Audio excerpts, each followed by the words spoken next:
I'm Duna Epab, the director of Smart Epab English and Math Lesson Class. 오늘은 문법 수업을 본격적으로 시작해 보려고 해요. 저는 문법을 마인드 매핑으로 시작을 했었거든요. 그래서 그것이 우리 지금 중학교 친구들, 그 다음에 고등학생 친구들이 문법이 이해가 어려웠던 친구들을 차근차근 제가 마인드 매핑을 해드리려고 해요.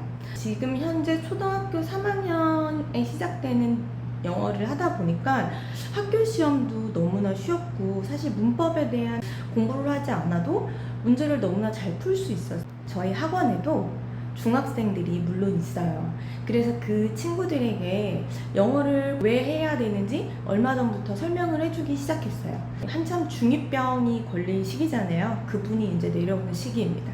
그래서 이 친구들은 굉장히 무기력한 특징을 가지고 있고 이제 숙제를 제대로 안 해오고 영어에도 많은 연습이 필요한데 딱 개념만 이해하고 문제를 풀기 조금 귀찮아하는 특성을 가지고 있죠. 그래서 열정이 초등학교 때부터는 조금 더 부족해지는 그런 시기이긴 합니다. 그래서 저는 그런 친구들한테 이렇게 이야기를 해요. 중학교 3학년 때까지의 문법과 고등학교 때 배우는 문법이 크게 다르지는 않다.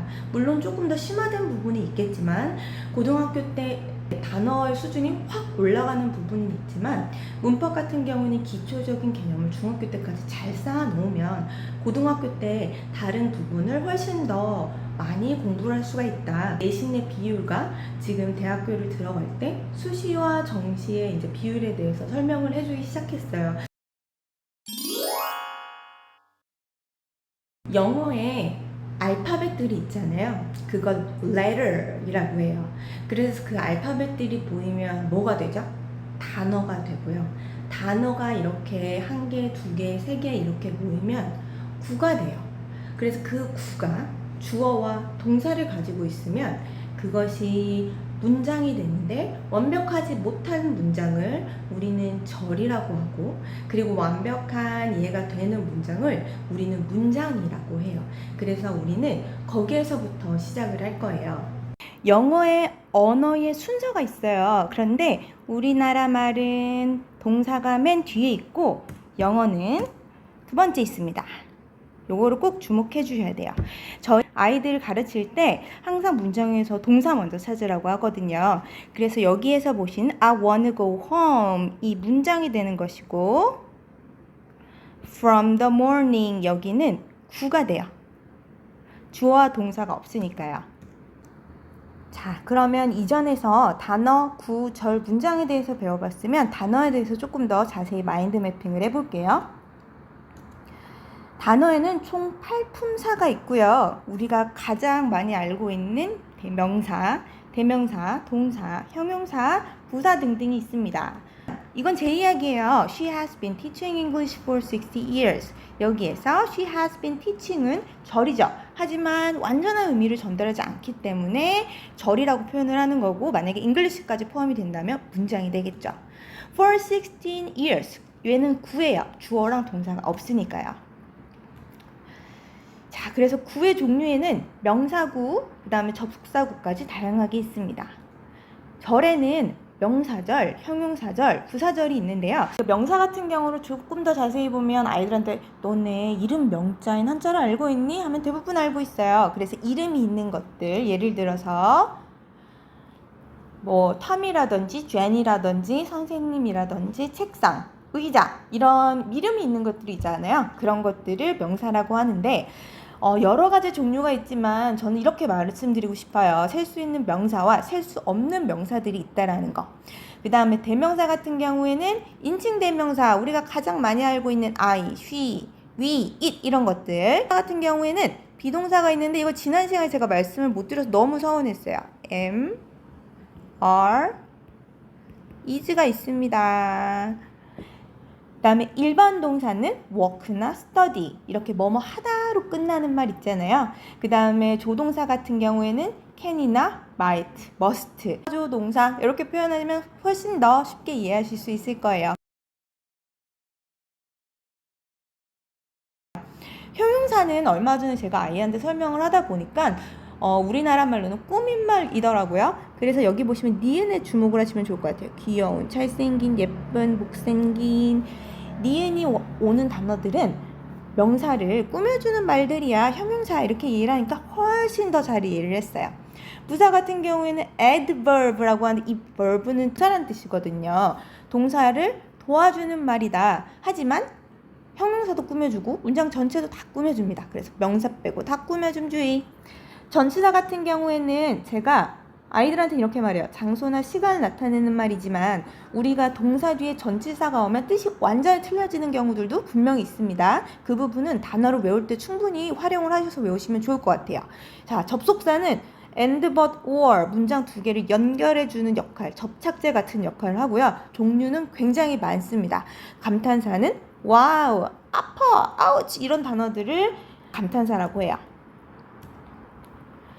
자, 이번에는 구를 볼게요. 지금 보시면은 이렇게 이게 마인드 매핑이에요. 생각의 가지가 뻗어나가는 거죠.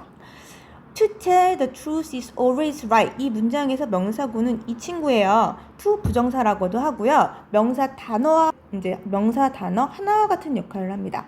그래서 뜻은 사실을 말하는 것 이렇게 오거든요.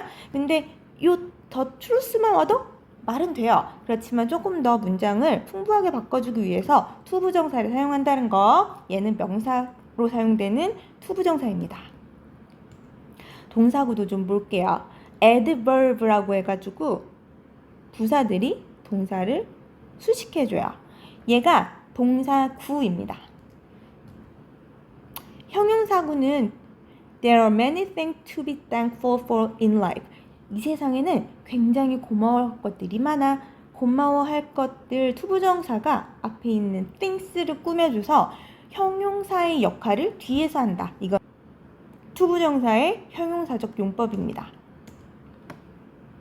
부사구는 You can do it with ease. 이게 부사구예요. 부사구는 처음에 보통 전치사로부터 시작을 해요. 전치사가 어디 있었더라? 여기 있어요. easily.라고도 표현할 수 있는데 with ease라고 표현할 수 있다라는 점. 자, 대망의 접속사 구입니다.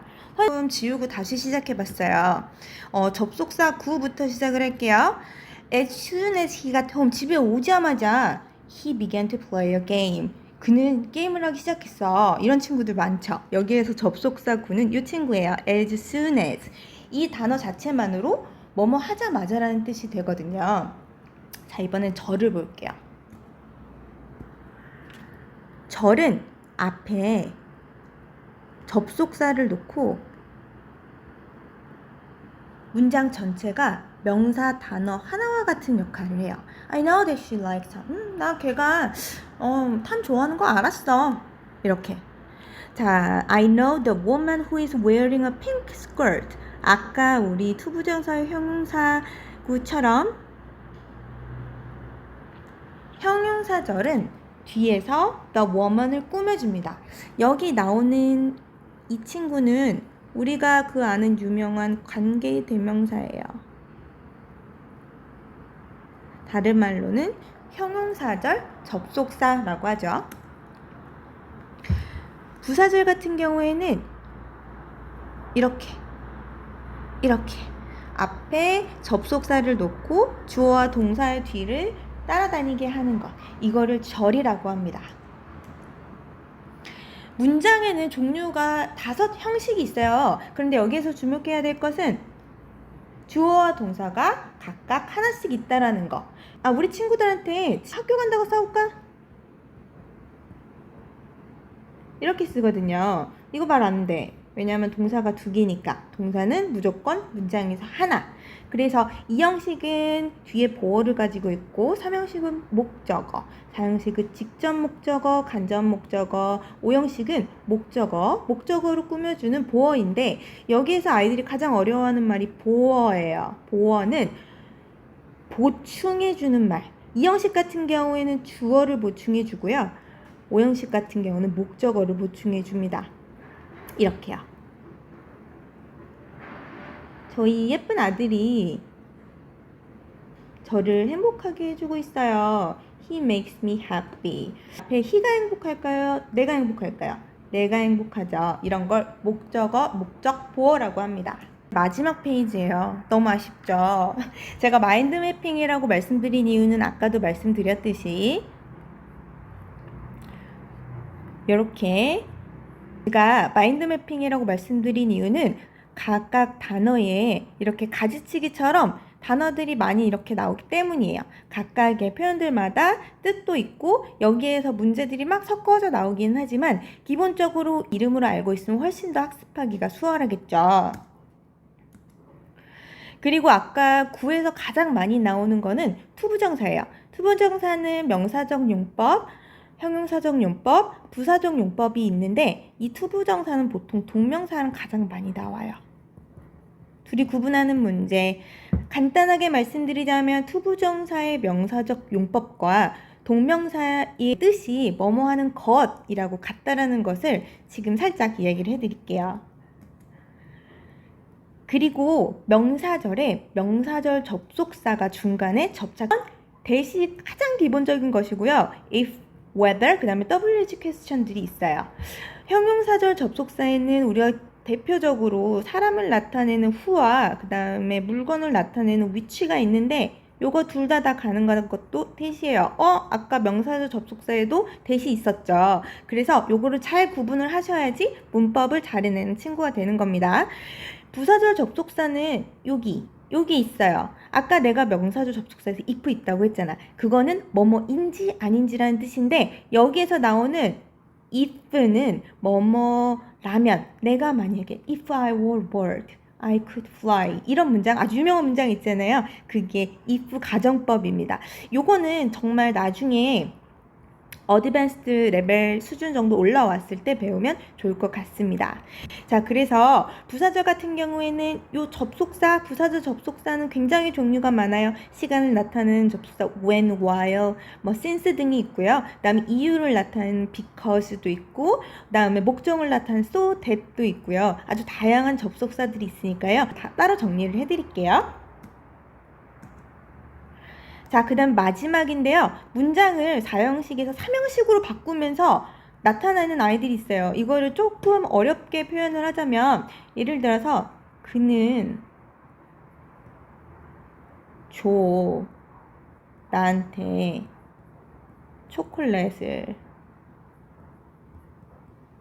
아까 선생님이 4형식 주어에 여기 목적어가 2개 온다고 말씀을 드렸잖아요. 이 사람을 직접 목적어, 그 다음에 물건을 간접 목적어라고 하는데 쌤, 그런데 아무도 그렇게 물어보지 않겠지만 초콜릿이 먼저 오면 안 돼요? 이런 의문을 가진 사람이 이때까지 있었단 말이에요. 자, 그럴 때 여기에서 이 미가 앞에 to를 놓고 오는데 여기에서 끝내면 좀 많이 좋았겠지만 이 to가 for이 바뀌는 애도 있고 of로 바뀌는 것도 있습니다. 참고로 ask는 뒤에 of를 가지고 다니지요. 이것도 같이 기억해 주시면 좋을 것 같아요. 오늘의 수업의 목적은 각각 하나하나 제가 이 문법을 정확하게 모든 것을 설명해 드리려고 하는 게 아니라 이렇게 마인드 매핑으로 쭉쭉 뻗어나가서. 자, 그러면 오늘 수업 여기서 마칠게요. See you later everyone. 손가락이 또 고장났어요.